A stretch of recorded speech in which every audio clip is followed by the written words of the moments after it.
Hi there, I'm SmallAnt1, and welcome to my beginner's guide to the Super Mario Odyssey any% Wooded Kingdom route. In this video, I'll be showing you the basic path through the kingdom, describing the movement, and explaining any tricks you may find difficult. There are timestamps in the video description if you want to skip to a particular section, but let's get started. Here's what a good beginner's Wooded Kingdom looks like, and I'll wait until after it's done to talk about it.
Alright, so there's Wooded Kingdom.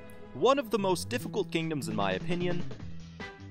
To start off, you'll have Mario roll to the left and long jump over this boulder into the bunny. The trick to getting this bunny easily is to long jump across the left half of the boulder, and the bunny should run right into Mario. After collecting the moon, do a cap throw, cap jump, and dive, but make sure to hold Y even after your dive is finished, as it allows Mario to just walk straight into the rock and it will automatically pick it up. Then, take the rock over to the other one to smash it instantly to get the second moon, and after this, just roll over to the shop. There is an alternate way to do this section, which is slightly faster, but a decent amount more difficult, where you pick up a rock before the bunny, jump over to the bunny, smack it, jump over to the moon rock, throw your rock, pick up the other one, and smash it to get the moon, and then dive back over to the bunny. This is pretty hard, so don't worry about it if you're just starting out. Talking to the left shopkeeper though, scroll over to buy a moon, and after getting the moon, you'll have to jump up a waterfall. I find that doing 4 roll boosts, then a triple jump, cap throw, and then dive works best for me, but if you have trouble with this, then a backflip at the edge of the water, a cap jump, a wall jump, a cap throw, and a dive also works. After getting up on the water, dive onto the higher ledge, roll twice, and then run around the corner, triple jump, cap jump, and dive onto the platform. Backflip, cap throw, and dive to get up to the nut. If you shake your controller during the dive, you can get Cappy to hit the nut before even Mario gets to it. Jump and cap throw to bust the nut, then fall down, dive, and roll over to the switch. Activate the switch and roll to the uproot to capture it. The uproot's growing ability is faster and goes higher if you use a motion control shake. I find the easiest way to control an uproot is to press Y and shake immediately after.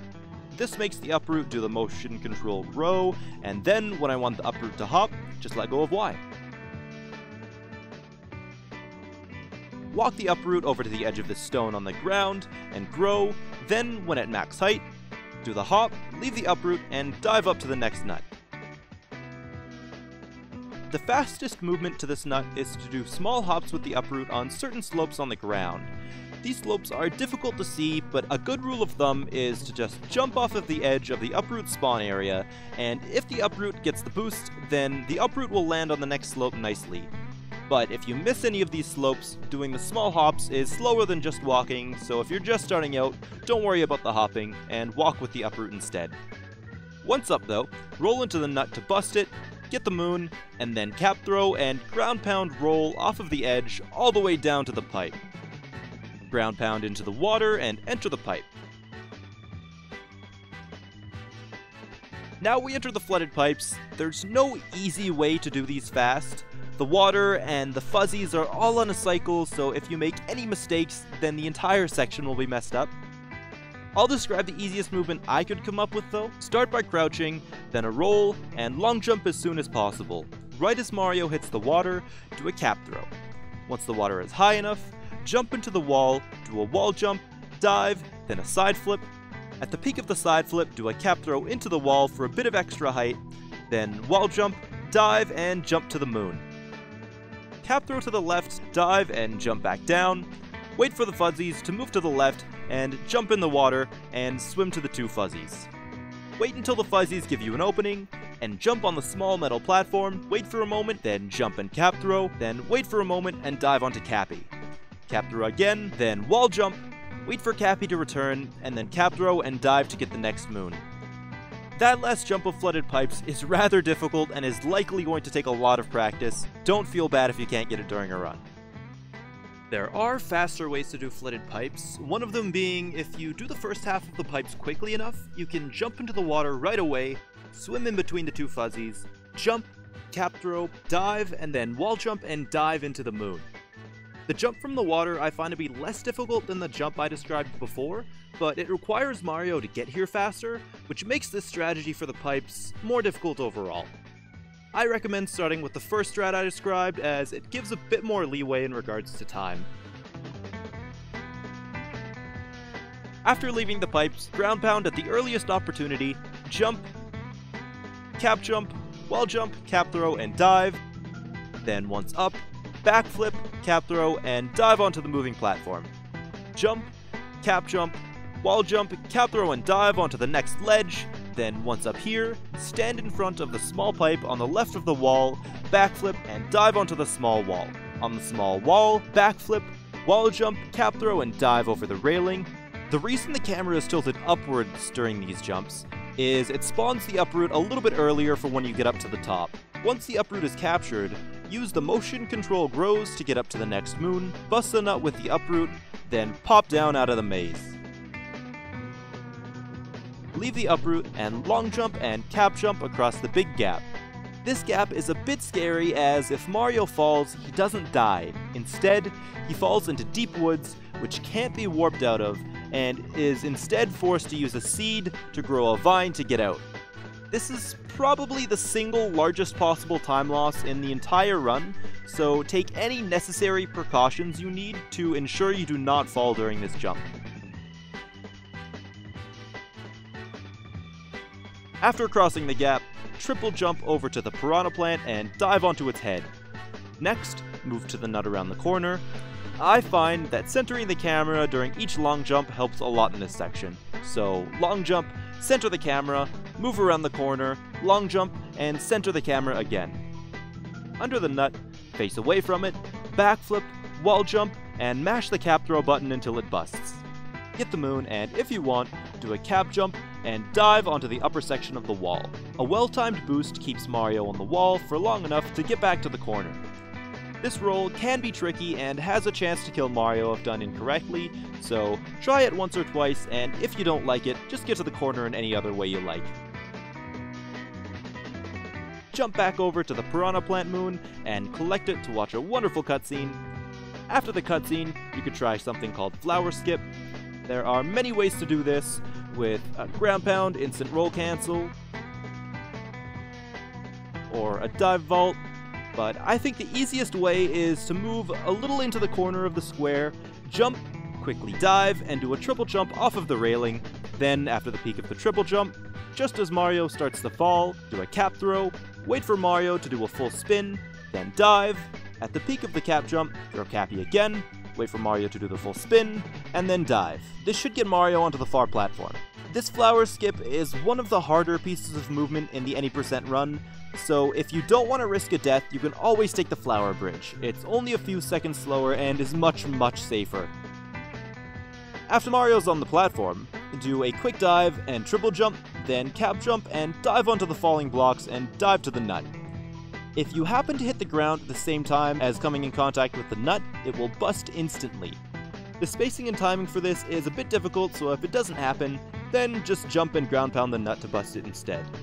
After getting the moon, long jump back down to the lower platform and roll off of it. Have Mario cap jump and he should land right in front of the door. If you don't like the roll off the edge, a long jump down works too.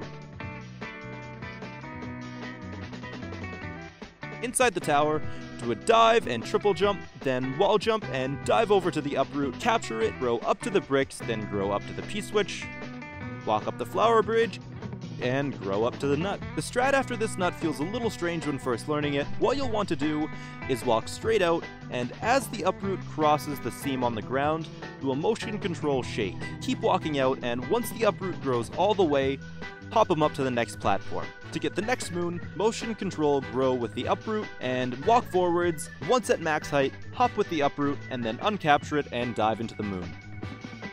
After the moon, just dive and roll through the door.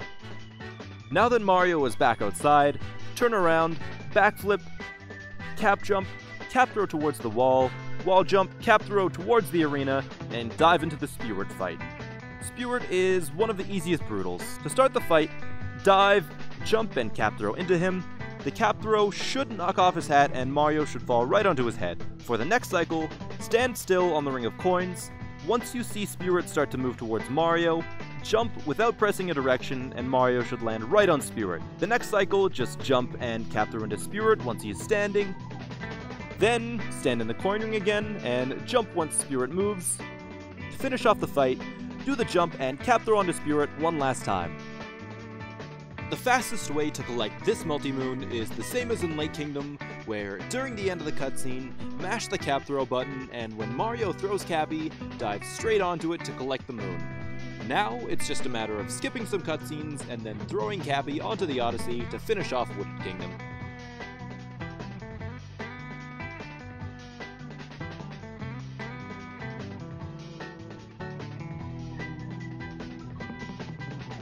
That's the end of the guide for this kingdom.